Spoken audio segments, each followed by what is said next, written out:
Okay. Yeah, I think we're recording.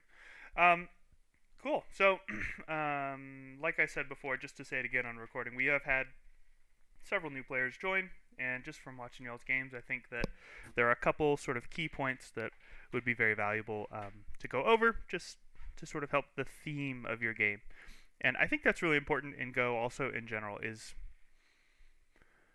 the intuitive nature of it. And when I say a theme, that's often what drives your play. You know, where you might not know exactly why this move is good or bad, but you know that it's a shape you've seen before, or there's just some general concept that you're pursuing, even without knowing the nitty gritty details.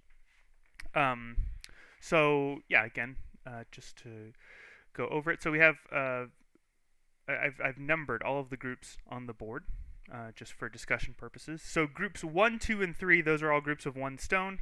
And so Toby, since we got you here, um, does it make sense if I say that if it takes more stones to kill a group, then that group is stronger? Does that make sense?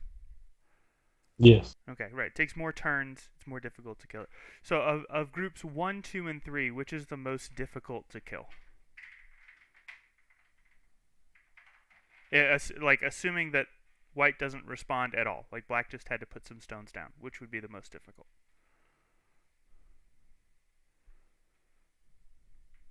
I'm gonna say two, Okay, so how many stones does it take to kill group 2?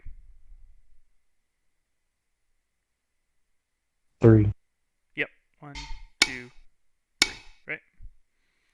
Um, okay, so what about group 3? How many stones would it take to kill that? four, Yeah, 4. So that one's more difficult to kill. And then 1, how many? two. Yeah, just 2, right? Okay, so something to notice in our play is that if we put a stone in the corner, it is already almost dead. So we really want to avoid that if we can. Sometimes there are special cases when you need to, but in general we avoid that. Same thing on an edge. It's already down a freedom. And especially like, let's say black already had a stone here. If you place that white stone there, that stone is almost dead. There are some reasons to do it, but usually we try to avoid it if we can. And so in general, we want to keep our stones free and in the middle of the board. Um, but, oops, yeah. Okay, and so to kind of go the other way, let's look at groups 4, 5, and 6. All of these groups have 2 eyes. Toby, do you remember the concept of 2 eyes? I know we haven't played in a really long time, but do you remember like 2 eyes is alive? Vaguely, it's been a Vaguely. while. Okay. Well, so just to illustrate, let's say white completely surrounded this group over here. Can white kill this black group? No. No, right? Because white needs to play here and here. But if white plays either one of those, it would die. It would just be like a suicide, which is not allowed. And so this group is alive because it has 2 eyes. It has 2 open spaces inside of it. And so this is the way that we make groups live forever. And by extension, anything that's attached to this black group would be alive forever. Oops, I should go back this way so that it numbers them. Okay. Um, so notice, when we make 2 eyes in the corner, how many stones do we need? We need 1, 2, 3, 4, 5, 6. Right? So 6 for the corner. But if we make 2 eyes in the middle, how many do we need? 1, 2, 3, 4, 5, 6, 7, 8. And then if we make 2 eyes in the center, how many do we need? 1, 2, 3, 4, 5, 6, 7, 8, 9, 10, 11. So 6, 8, and 11.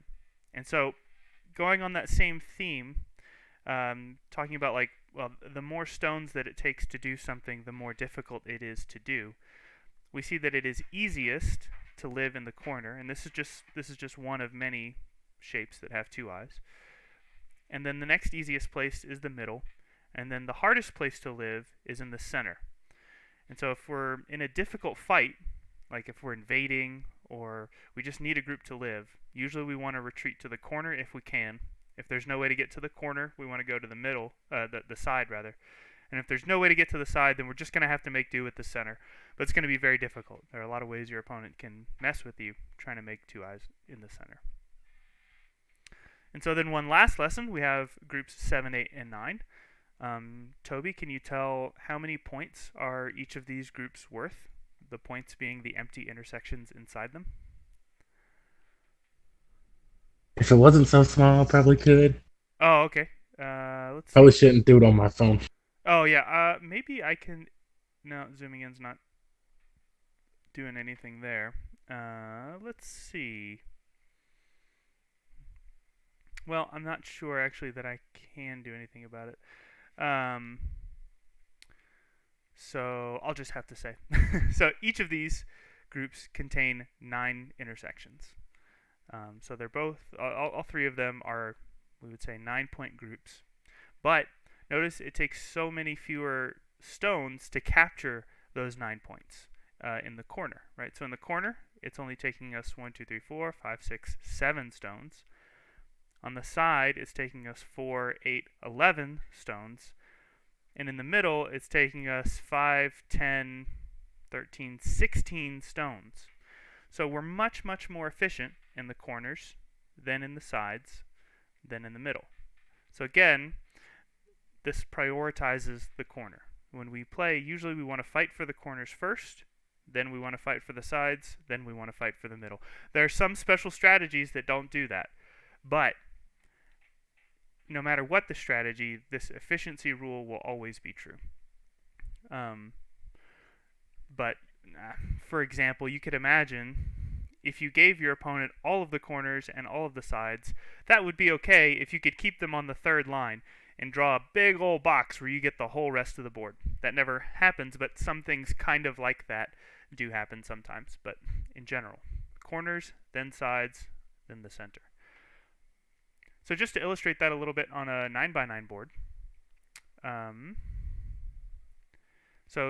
Toby, maybe this is easier to see. Can you pretty much see the intersections and everything that I'm streaming now? I can. Okay, cool. So just to illustrate,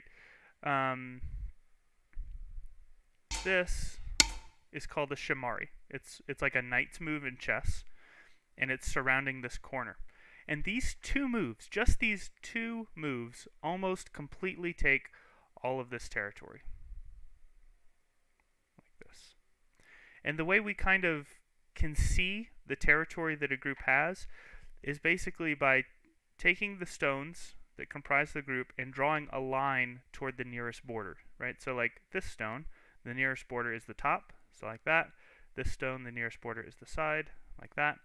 And then they're sort of connected in this area.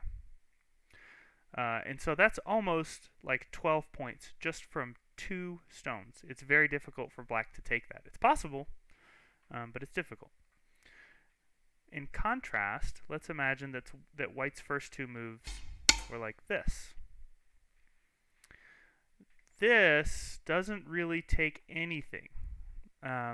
Maybe, if we want to try and do that same technique where we draw the borders, then white's trying to take something like this, but this is far too large. These two, and I understand that that's difficult for me to sort of wave my hand and say, well, this one's too large, this one's not.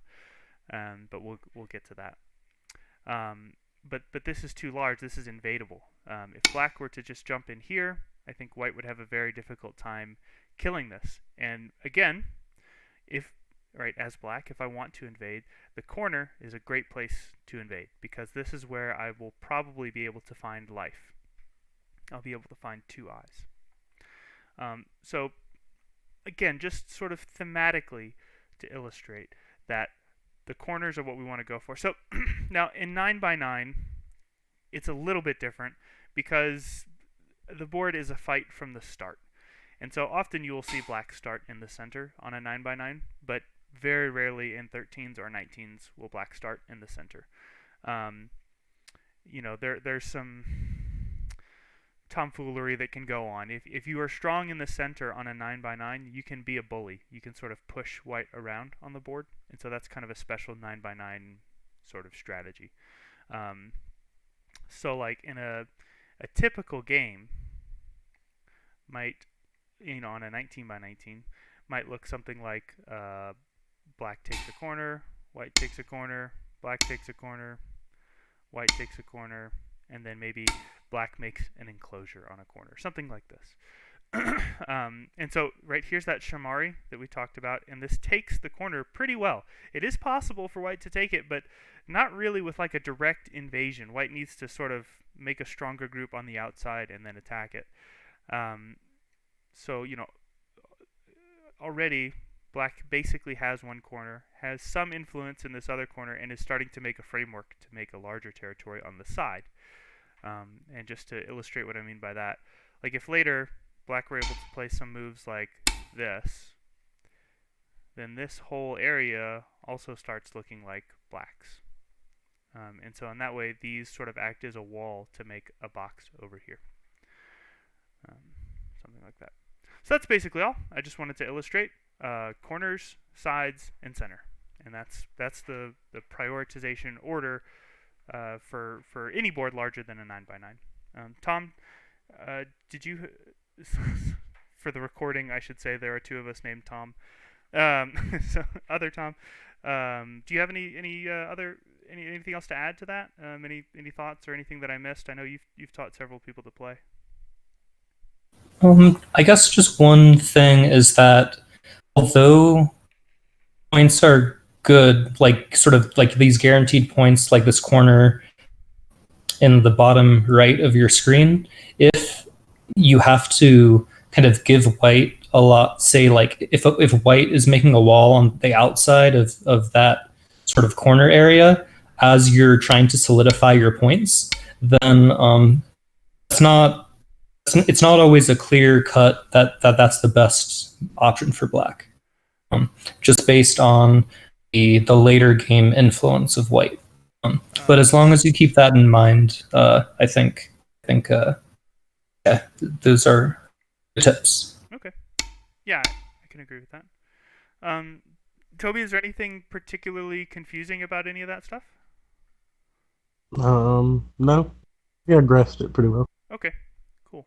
And again, Toby, I know So again, for the recording's sake, Toby was in the Go Club that we had near like 6 or 7 years ago, something like that, back at Mississippi State, and so he's a transplant from that one, and just starting to get back in the game. And yeah, so hopefully this is useful for anyone else watching this later. Feel free to put comments in there, and we can talk about them. We can set up boards on OGS and do whatever. So okay, well I'll stop the recording there.